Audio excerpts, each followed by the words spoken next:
Hey, shalom YouTube. Hey guys, it's Fletch. Welcome back to OTH.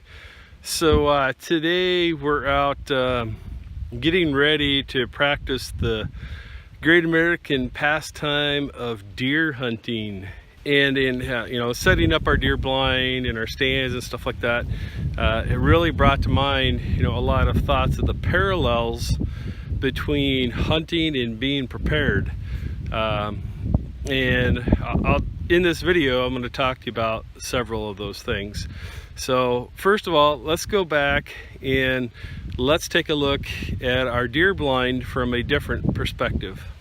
All right, so here's our deer blind, and this is from the back side of it. And yeah, if you have a sharp eye, you can barely see it right there. But what would make that deer blind not stick out so much was if we were to take some of this grass over here, this tall grass, and put it on the sides and on the top of that to break up the roof line. It would make it a lot harder to see. It would make it look like it just blends into the background behind it because there's some more of that tall grass behind it. So I'm sure that someone's gonna say on that last video that, oh, you don't know what you're doing, you don't even have the rest of the camouflage on there. You know how people are. So anyways, there you are, and that's the back side of it, and you can see what I was talking about, how well it blends in to the nature surrounding it. And unless you're looking for it, the average person is not even going to see that there. So the next issue is camouflage, right? And just as a person. So if you are a older gentleman such as myself, notice I did not say old, I said older. And you're the hoary headed and hoary beard, gray, this sticks out like a sore thumb. If you've ever seen video of someone walking in a forest or whatever, and they're all head to toe in camouflage that's fitting for the environment, but their face is not covered. Guys, this sticks out like a sore thumb. And it doesn't work for deer hunting either, because when deer, white-tailed deer, when they run away, they flag, right? That tail flaps up. White. And that's all that sticks out. And so they think they see, the deer think that they're seeing another deer walk away because, you're blended in all except for this. So, yeah, two schools of thought on that, or at least, that I've come up with thus far. One is to keep some of that, just for men, especially for beards. So, you could just, do that all up, when the defecation hits the oscillation, so to speak. And second is just to make sure that you have plenty of these. And this is just a simple cover that goes up and it covers your face. And so the white doesn't show, plus it covers the breakup of your face. Not a lot you can do if you have glasses, right? You got to wear those. But trust me, this is a heck of a lot harder to see out there in the forest than the white was. And so you're in doing deer hunting, especially if you're doing archery, whether that's a crossbow or a compound bow, you're learning how to do camouflage, what works and what doesn't, because there will be times, even living out here, right, that you're going to want to not be seen for one reason or another, and we'll let you surmise from that whatever you will. But so now let's parlay and let's talk a little bit more about LPOPs, and we're going to walk to a different part of our property where we are setting up a feeder, and we've got a deer stand nearby. So we're gonna take a look at that. We'll be right back. All right, YouTube, so here we are up in our tree stand. And yes, I'm deliberately have the camera like really close because I wanna make sure you can hear me. But I don't wanna be talking so loud that I scare off any deer nearby. So like we were talking about before, camouflage can be very important for both a prepper role, survivalist role, whatever you want to call it. as well as deer hunting, and they will both parlay into each other. And especially if you are an urbanite that did not grow up doing these things, it's a good way for you to prepare yourself. If you get into hunting, right, get a hunting lease, or find someone that'll let you hunt on their land, and learning that and how all that works, learning camouflage, ground blinds, deer stands, and all of those things, then you're going to have an edge up. As the old saying goes, country boy can survive. However, I like to modify that, and I like to say a well-trained, well-armed country boy can survive. Big difference between, as the old saying goes, a pickup truck full of bubbas with 30-30s and 30-06s, and a vehicle load of people that have all trained together and all have modern combat rifles. Right? So something to think about, something to consider. And so here's something else real quick. For deer, right, that orange zipper doesn't matter. The deer can't really see that. They can't pick that out. A human eye can though, right? So what you would want to do in that case is to make sure that you either have like a brown permanent marker that you could mark on it with to darken it up so that you could no longer see it, something like that, or you could put some type of a dye on there, I suppose, as well. And yes, you can dye plastic. People dye Magpul mags all the time and different things like that. So yes, that can be done. And so you've got dual purpose here, right? You've got hunting garb, plus this is also your LP-OP garb, right?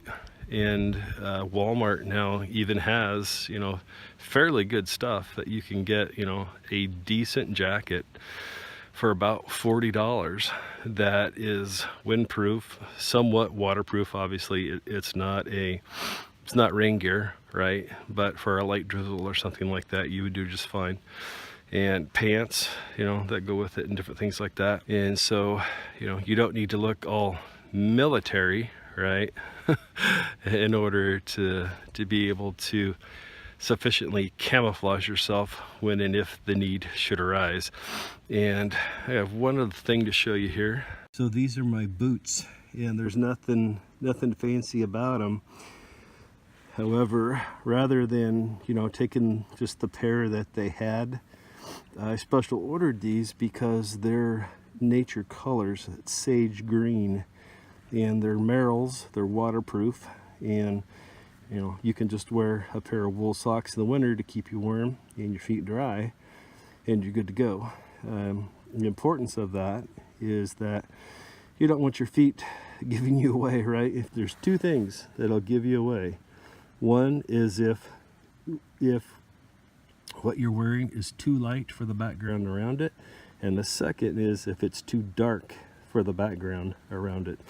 So yeah, these don't look military either, right? They just look kind of tree hugger, which is fine. I don't mind, but something else to think about and keep in mind.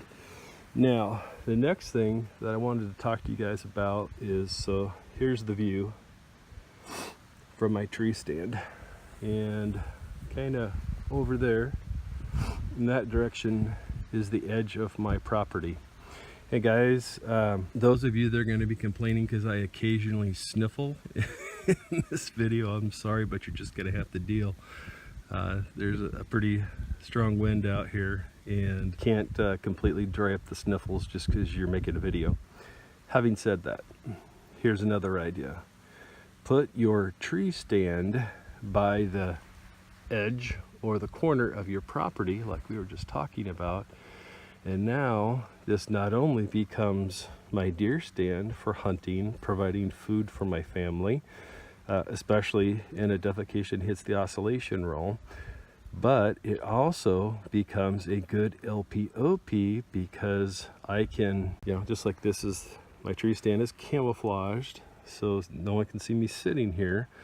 And this also becomes a LPOP, a listening post and observation post or outpost. Another thing that parlays from your education in hunting, especially archery, because you have to be so close to the deer in order to shoot them, is your trail cams, right? Your game cam. They're little cameras that you mount on a tree, and then here, I'll show you if I can get, well, here in a minute I'll try to turn the camera around and I'll show you where my game cam is. But that a well camouflaged and hidden game cam can also be an excellent surveillance tool, right?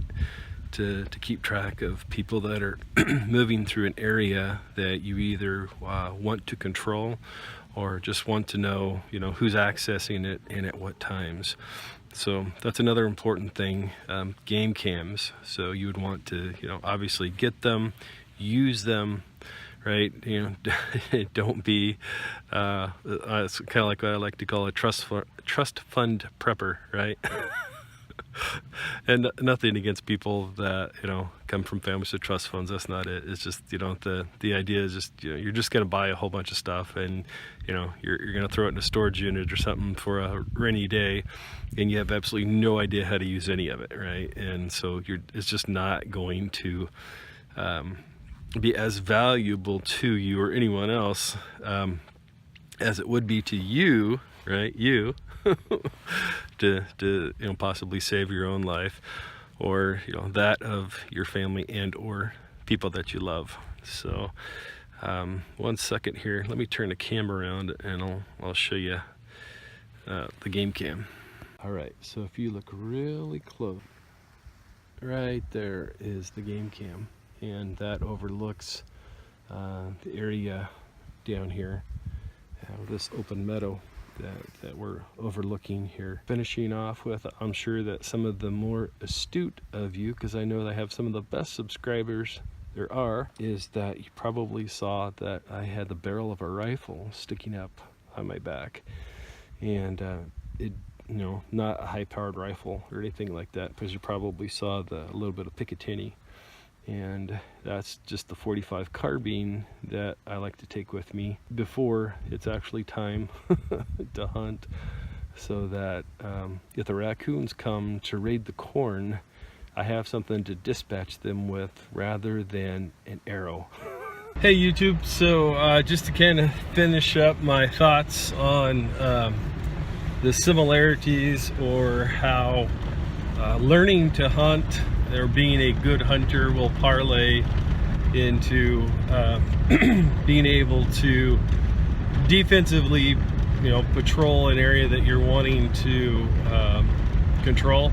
And I apologize for the vibration. I'm traveling on a gravel road right now, so not much I can do about that. But I wanted to get this video finished while the thoughts were still fresh in my mind. And so what I was doing when I was taping, or, you know, recording, however you want to put it, the video in the tree stand and whatnot, I was testing how many layers I need to wear depending on how cold it is. And it's a good thing that that I was doing that, because and you can see it's still not dark. It's the same day, and it's in the low 30s, but with the wind blowing, you know, when you're sitting in a tree stand, you know, somewhere where you're buffeting the wind, there's a huge difference, right? Like, you could be wearing, you know, high quality clothing, you know, Duluth Trading Company, Carhartt, you know, whatever, Dickies, right, Walmart brand, whatever, you know, a good heavy duty like hoodie and, you know, thick pair of jeans and whatnot. But when that wind starts blowing, it makes a huge difference. And so that's part of what I was talking about earlier, mentioning the hunting clothes that you can get at Walmart now. They're actually pretty decent, especially for the price. obviously you can spend a lot more than that and, probably get a little bit better clothing, but for the money, it's actually pretty good. Having said that, the purpose in that, especially for windproof, and there's a huge difference, like I was talking about before. You could be out in a heavy hoodie and a thick pair of jeans, and as long as you're moving around and you're not in the wind, you're just fine. But let me tell you what, once you stop moving and you stop generating body heat because you're just sitting there and you're sitting there still and quiet, like you would be doing LPOP, or like you would be doing when you are hunting from a tree stand or a ground blind, you get cold. Your body's not generating that heat anymore. And let me tell you what, man, I realized quickly that I needed at least one more layer. And something to kind of keep in mind, right, is that you can always take off a layer if you start getting a little too hot, which is very important actually if it's cold out, especially in the wind's blowing, because you can get at risk of hypothermia if you get too cold. And it's really easy to get too cold if you get all hot and sweaty. And the sun just went down below the horizon, so the lighting in the cab of the truck's getting dark really quick, so I'll finish this up. But test your gear, right? Make sure that it's going to meet the need that you need it to. And there's a lot that you can learn about being able to do effective LPOPs and defending. So I got a call in the middle, the camera shut off. But anyways, to finish out the thought process, test your gear, make sure that it's going to do what you need it to do for the different temperatures, the different extremes. Just like I wouldn't have known that I needed the extra layer had I not gone out to test it while I was shooting the video. So excuse me, keep that in mind, right? So also, just keep in mind that like I was alluding to earlier, that there is a huge difference between like doing defensive patrolling, which would be you're walking around, especially when you're trying to walk quietly. You burn a lot more calories because you're using muscles and a lot of stabilizer muscles that you don't normally use, and you're going to stay a lot warmer than what you are if you're just sitting in an LPOP listening and observing. So be aware of that and understand that. So probably be good to make sure that you have a pack when you go to the LPOP, so you have maybe like an additional pair of wool socks that you can put on if your feet start to get cold, or long underwear and long shirt, extra layer, different things like that, because when you're just sitting there doing nothing, your body's not generating heat, and it becomes very easy to get cold really quickly. So hopefully this will help someone else out there in your planning.